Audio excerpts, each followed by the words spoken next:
Hey guys, welcome to Nerdopedia. तो कल जो हॉलीवुड रिपोर्टर की तरफ से न्यूज़ ब्रेक हुई थी तो उसने डीसी फैंस में काफ़ी हंगामा मचा दिया है। लोग खुद से ही कई चीज़ें स्पेकुलेट कर रहे हैं और आज जेम्स गन ने आके खुद ही इस चीज़ का आंसर कर दिया है।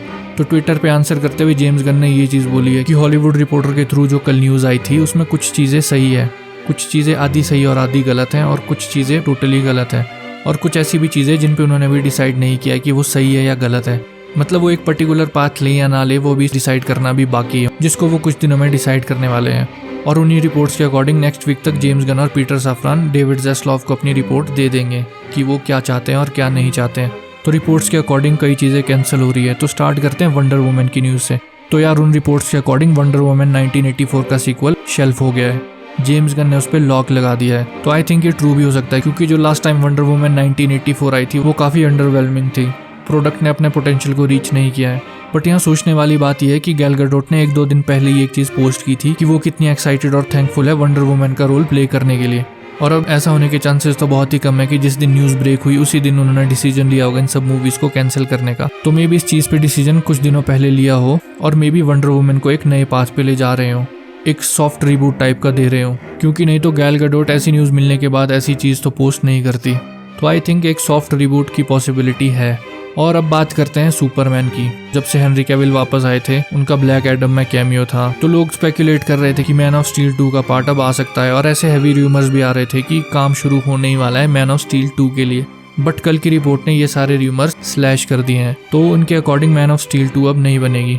अब यहाँ एक चीज़ ये नोटिस करने वाली है कि Henry Cavill गैराल्ट of Rebia play कर रहे थे, जो एक बहुत ही बड़ी फ्रेंचाइजी होने वाली है, और उसके लिए उनका एक मल्टी-मिलियन डॉलर कॉन्ट्रैक्ट भी था। तो बिना मतलब के हेनरी कैविल ऐसी इतनी बड़ी फ्रेंचाइजी को छोड़ तो नहीं सकते। हाँ, मैंने कुछ दिनों पहले एक वीडियो में ये बात भी रिवील की थी कि हेनरी कैविल विचर के मेकर्स के विजन के साथ एग्री नहीं कर रहे हैं, क्योंकि जो विचर के मेकर्स हैं वो उसके ओरिजिनल सोर्स से डेविएट करके शो को बना रहे हैं। तो मे बी शायद उस वजह से हेनरी कैविल ने विचर लीव किया हो। चलो ये मान लेते हैं।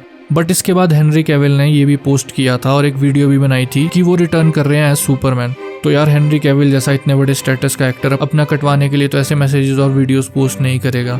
तो मेरे अकॉर्डिंग हम यहाँ एक पैटर्न देख रहे हैं, क्योंकि may be man of steel 2 cancel हो गई हो जैसा रिपोर्ट्स बता रही है, और ऐसा ही सेम केस है वंडर वुमन के आने वाले पार्ट के साथ, वो भी कैंसिल हो गया। तो इस पैटर्न को देखते हुए ये लग रहा है कि मे बी इन दोनों को ही सॉफ्ट रिबूट मिले। शायद डीसीयू को मूव फॉरवर्ड करने के लिए इनको सॉफ्ट रिबूट करके नई मूवीज दी जाए, जो कि सेंस भी बनाता है। और अब बात करते हैं एक्वामैन वाले रूमर्स की। तो उसी रिपोर्ट के according Aquaman and the lost kingdom Jason Momoa की एज एक्वामैन लास्ट मूवी होगी। अब यहाँ इंपॉर्टेंट बात यह है कि वो इस रोल को प्ले करने के बाद डीसी नहीं छोड़ेंगे, वो एक नया रोल प्ले करेंगे, और वो रोल है लोबो का। अब जो एक डीसी का फैन है उसे पता है लोबो कैसा कैरेक्टर है, उसकी लुक्स और फिजिक कैसी है। तो मेरे अकॉर्डिंग जेसन मोमोआ को वो रोल काफ़ी सूट करेगा। और कुछ दिन पहले जेसन मोमोआ ने ये बात भी बोली थी कि वो डीसी के साथ अपना ड्रीम प्रोजेक्ट करने वाले हैं। अब वो ऑलरेडी 2 एक्वामैन शूट कर चुके हैं। अगर एक्वामैन उनका ड्रीम प्रोजेक्ट होता तो वो ये बात फर्स्ट मूवी से पहले बोलते, ना कि 2 मूवीज में एक्ट करने के बाद, कि वो डीसी के साथ अपना ड्रीम प्रोजेक्ट पे काम करने वाले हैं। तो आई थिंक मे बी ये वाले रूमर्स भी ट्रू हों और वो लोबो का रोल प्ले करे। So let's see how it works out. इसके अलावा भी ब्लू बीटल भी आने वाली है, तो उसका क्या होगा? आई थिंक इस मूवी को एक स्टैंड अलोन मूवी की तरह रखना चाहिए फॉर द टाइम बीइंग। इसमें DCEU से रिलेटेड अभी कोई भी रेफरेंसेज या मटेरियल नहीं रखना चाहिए, इंक्लूडिंग कैमियोज। और अगर इसके बाद ये मूवी अच्छी बनकर आती है तो इसको नेक्स्ट पार्ट से DCU में इनकॉर्पोरेट करना शुरू कर सकते हैं कैमियोज और रेफरेंसेज के साथ। तो ये एक ईजी सॉल्यूशन हो सकता है। बात करें शज़ैम और ब्लैक एडम की, तो इनकी फेट्स एक दूसरे से अपोजिट रही हैं। एक तरफ शज़ैम काफ़ी एक्लेम्ड और प्रॉफिट मेकिंग मूवी थी, और दूसरी तरफ ब्लैक एडम उतना कुछ नहीं कर पाई, और इनसे रिलेटेड अभी कोई कॉन्क्रीट न्यूज़ सामने आई भी नहीं है, तो कुछ प्रॉपरली बोल नहीं सकते। Either way I am happy. अगर डीसी का हार्ड रिबूट भी होगा तो भी I don't have a problem, अगर सॉफ्ट रिबूट होगा तो भी I don't have a problem, क्योंकि यार हम डीसी फैंस काफी टाइम से एक प्रॉपर डीसी यूनिवर्स क्रेव कर रहे हैं। और अब जब जेम्स गन जैसे इंटेलिजेंट बंदे को मौका मिला है DCU को एस्टेब्लिश करने का, तो I think we should trust him. और वैसे भी यार DCU में काफी प्रॉब्लम्स थी, लोगों में इसी चीज को लेकर कंफ्यूजन है कि जॉस व्हीडन की जस्टिस लीग कैनन है या जैक स्नाइडर की। इसके अलावा हमारे फ्लैश के actor Ezra Miller real life में रिवर्स फ्लैश वाली हरकतें कर रहे हैं। वो कई बार लॉ इन्फोर्समेंट के चक्करों में पड़ गए हैं और बंदा सुधरने का नाम नहीं ले रहा है। तो रूमर्स ये भी आ रहे थे कि फ्लैश मूवी के बाद एजरा मिलर को रिकास्ट किया जा सकता है, तो इससे भी थोड़ा और कंफ्यूजन जनरेट हो जाता।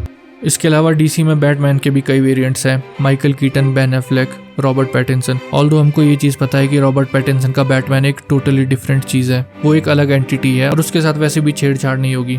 और बेन एफ्लेक से रिलेटेड ये भी न्यूज सामने आई थी कि मे बी वो फुल टाइम बैटमैन ना प्ले कर पाए क्योंकि उनका एक्सक्लूसिव कॉन्ट्रैक्ट है आर्टिस्ट इक्विटी के साथ, जिन्होंने नया वेंचर शुरू किया है मैट डेमन के साथ मिलके।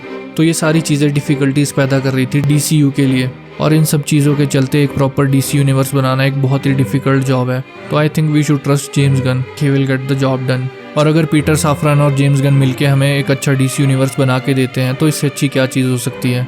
तो इन लोगों का जो भी डिसीजन होगा I am fully behind them. Reports के अकॉर्डिंग नेक्स्ट वीक तक जेम्स गन और पीटर साफरान अपना प्लान डेविड ज़ैस्लाव को दे देंगे। फाइनल डिसीजन उसी के बाद आएंगे और तभी इन चीज़ों को लेकर हमें 100% क्लैरिटी मिलेगी। बाकी ये सब मेरा ओपिनियन था, अभी 100% कुछ डिसाइडेड नहीं है। So that's it for the video. अगर फ्यूचर में भी इस तरह की वीडियोस देखना चाहते हो तो hit that subscribe button. See you in the next one.